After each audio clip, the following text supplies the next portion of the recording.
नमस्कार दोस्तों, अपडेक्स में आप सभी का बहुत बहुत स्वागत है और मैं हूं आपका दोस्त राजीव।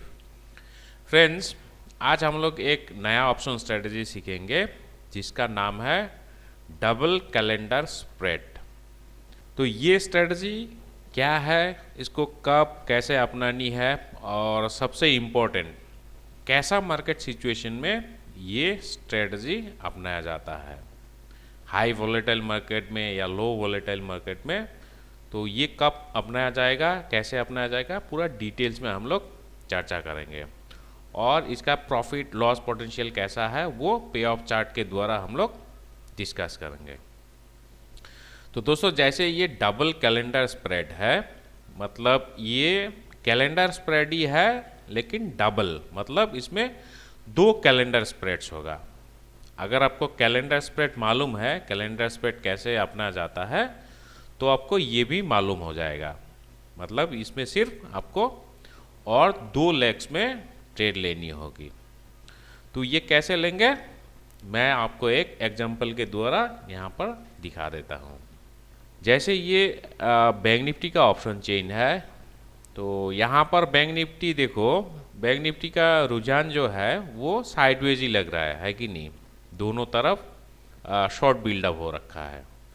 तो ऐसा अगर मार्केट सिनेरियो मिलता है, मतलब साइडवेज, तो आपको ये स्ट्रेटजी अपनानी चाहिए। तो फिर कैसे अपनाओगे? जैसे कैलेंडर स्प्रेड पे क्या होता है, कैलेंडर स्प्रेड में आपको नियर एक्सपायरी में एक ऑप्शंस को शॉर्ट करना होता है। वो कॉल ऑप्शंस भी हो सकता है और पुट ऑप्शंस भी हो सकता है। और उसको हेज करने के लिए आप अगले एक्सपायरी का एक ऑप्शंस को बाई करोगे सेम स्ट्राइक पर।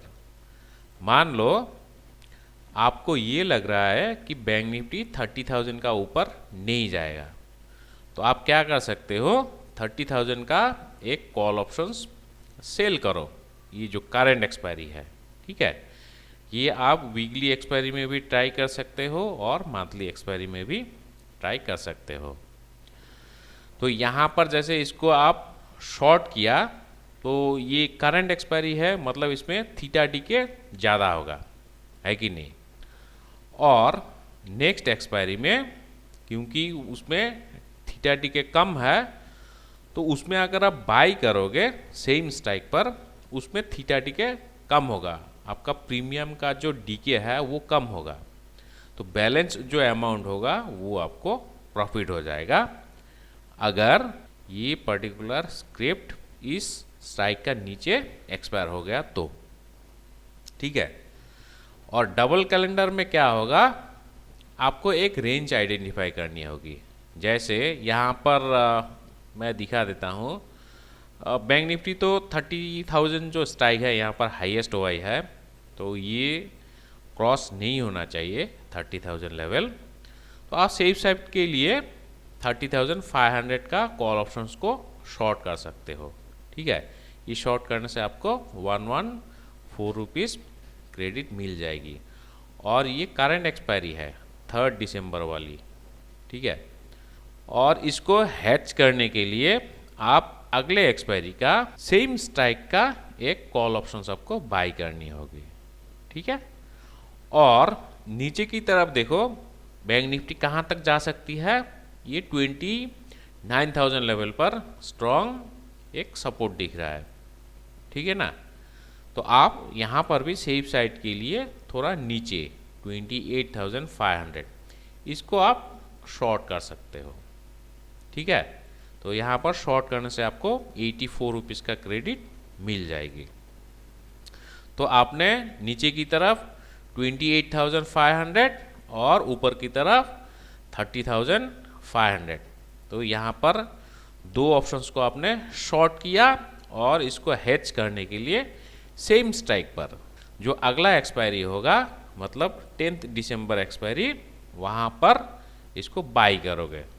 ठीक है, मतलब 28,500 पी को आप बाई करोगे, ये वाली स्ट्राइक 231 रुपीज़ से, और ऊपर की तरफ 30,500 जो स्ट्राइक है कॉल ऑप्शन, इसको आप बाई करोगे विथ रुपीज़ 294। तो इसका पे ऑफ चार्ट कैसा होगा वो मैं आपको यहाँ पर दिखा देता हूँ। और इसका पे ऑफ चार्ट थोड़ा इंटरेस्टिंग है। तो यहाँ पर हमने बैंक निफ्टी पर ट्रेड कर रहे हैं, तो ये ऑप्शंस होगा, ऑप्शंस को सिलेक्ट कर लेते हैं। 30,500 कॉल ऑप्शंस को हम लोग शॉर्ट करेंगे जो करंट एक्सपायरी है, ठीक है, 3 दिसंबर वाली एक्सपायरी। तो इसको सेल करना होगा एट पोजीशंस, और सेम स्ट्राइक पर यही स्ट्राइक नेक्स्ट एक्सपायरी 10 दिसंबर वाली एक्सपायरी में कॉल ऑप्शंस को हम लोग बाई करेंगे। तो ये करने से इसका जो पे ऑफ चार्ट होगा वो ऐसा है। ये सिंगल कैलेंडर स्प्रेड है, मतलब हम लोग सिर्फ एक साइड में ही ट्रेड कर रहे हैं, कॉल साइड में। तो हम लोग डबल कैलेंडर स्प्रेड स्ट्रेटजी अपना रहे हैं। तो यहाँ पर हम लोग फिर पुट ऑप्शंस को एक एक्सपायरी में बाई करेंगे और दूसरी एक्सपायरी में हम लोग शॉर्ट करेंगे। 28,500 जो पुट है ये 10 दिसंबर वाली एक्सपायरी है ना, तो इसको हम लोग बाई करेंगे बाई, और जो नियर एक्सपायरी है 3 दिसंबर वाली एक्सपायरी यहाँ पर हम लोग शॉर्ट करेंगे। तो यहाँ पर देखो इसका जो पे ऑफ चार्ट है देखने में कितना सुंदर भी लग रहा है कि नहीं। तो यहाँ पर आप ब्रेक इवन देखो, सबसे पहले आपको ये चीज़ देखनी बहुत ज़रूरी है। ब्रेक इवन यहाँ से लेके यहाँ तक, यहाँ से मतलब 28,000 लगभग, और ऊपर की तरफ 31,100 के आसपास। तो ये बहुत बड़ा एक रेंज है। तो अभी तो कितना, आज 30 नवंबर है, तो सिर्फ 3 दिन ही बाकी है। तो 3 दिन में इतना एक बड़ा रेंज का बाहर तो बैंक निफ्टी जाना नहीं चाहिए, है कि नहीं। तो आपको आराम से ये मुनाफा तो मिल ही जाएगी। जो मैक्सिमम प्रॉफिट है वो देखो यहाँ पर दिख रहा है, मैक्सिमम प्रॉफिट 6,700, और अगर मिनिमम प्रॉफिट होता है तो मिनिमम प्रॉफिट यहाँ तक होगा। अगर बैंक निफ्टी करंट लेवल के आसपास एक्सपायर होता है तो यहाँ पर भी लगभग 1,000 रुपीज़ के आसपास आपको प्रॉफिट मिल रही है। आपका मैक्सिमम प्रॉफिट तब होगा जब आपने जिस स्ट्राइक पर शॉर्ट किया या बाई किया उस स्ट्राइक के आसपास एक्सपायर हो गया, तो मतलब ऊपर की तरफ 30,500 और नीचे की तरफ 28,500। तो ये बहुत एक सेफ स्ट्रेटजी है, क्योंकि आपको बहुत ज़्यादा एक ट्रेडिंग रेंज मिल रही है। ब्रेक इवन आपका बहुत ऊपर और बहुत नीचे है। तो इसका जो सक्सेस रेट है ना, ये प्रोबेबिलिटी ऑफ प्रॉफिट यहाँ पर आप देख सकते हो 92% है। आपको और क्या चाहिए? मेरे हिसाब से तो आप छोटा छोटा प्रॉफिट कमाओ, लेकिन एक्यूरेसी ज़्यादा होना चाहिए। आप एक दिन में बहुत ज़्यादा पैसा कमाया और फिर दूसरा दिन में उसको फिर गवा दिया, तो ऐसा करने से अच्छा है आप छोटा छोटा ट्रेड ले लो और हर रोज़ कुछ ना कुछ पैसा कमाते जाओ हर एक्सपायरी में। तो ये बेटर है कि नहीं।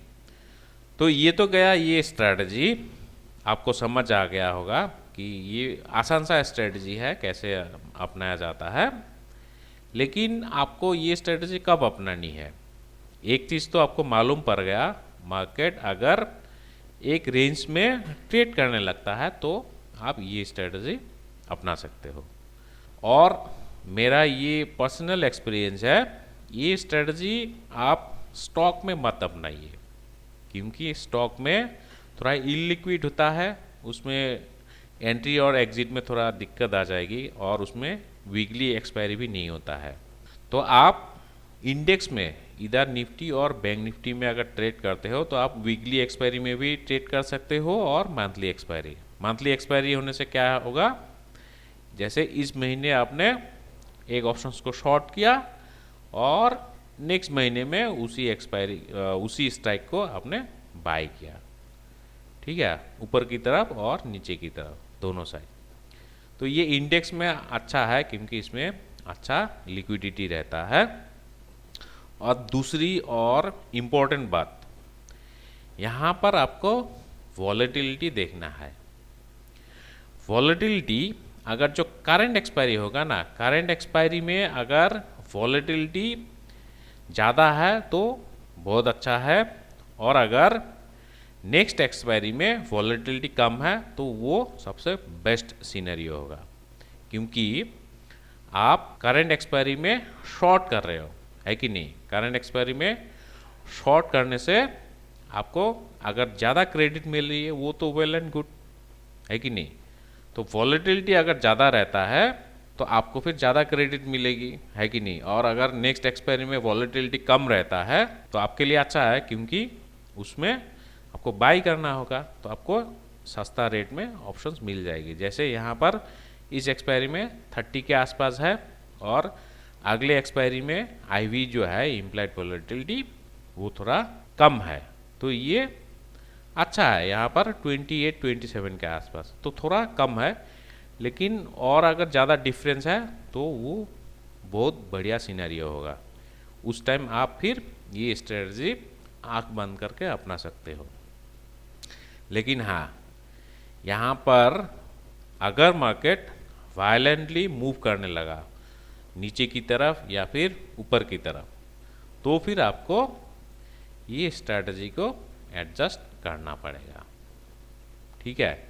और ऑप्शंस ट्रेडिंग में सक्सेसफुल होने के लिए आपको एडजस्टमेंट्स तो आना चाहिए, स्ट्रैटेजी को कैसे एडजस्ट करना चाहिए। तो इसका एडजस्टमेंट्स का भी वीडियो मैं बनाऊंगा, तो आप अगर वीडियो ऐसे देखना चाहते हो तो चैनल को जरूर सब्सक्राइब करना और साथ में घंटी दबाना मत भूलिए, ताकि हम लोग जब भी वीडियो अपलोड करें उसका नोटिफिकेशन आपको फिर मिलती रहे। तो होपफुली ये स्ट्रेटजी आप लोग को पसंद आया। वीडियो अगर अच्छा लगा तो इसको लाइक और शेयर करना और सब्सक्राइब तो ज़रूर कीजिएगा। तो फ्रेंड्स, आज के लिए इतना ही। Thank you, take care.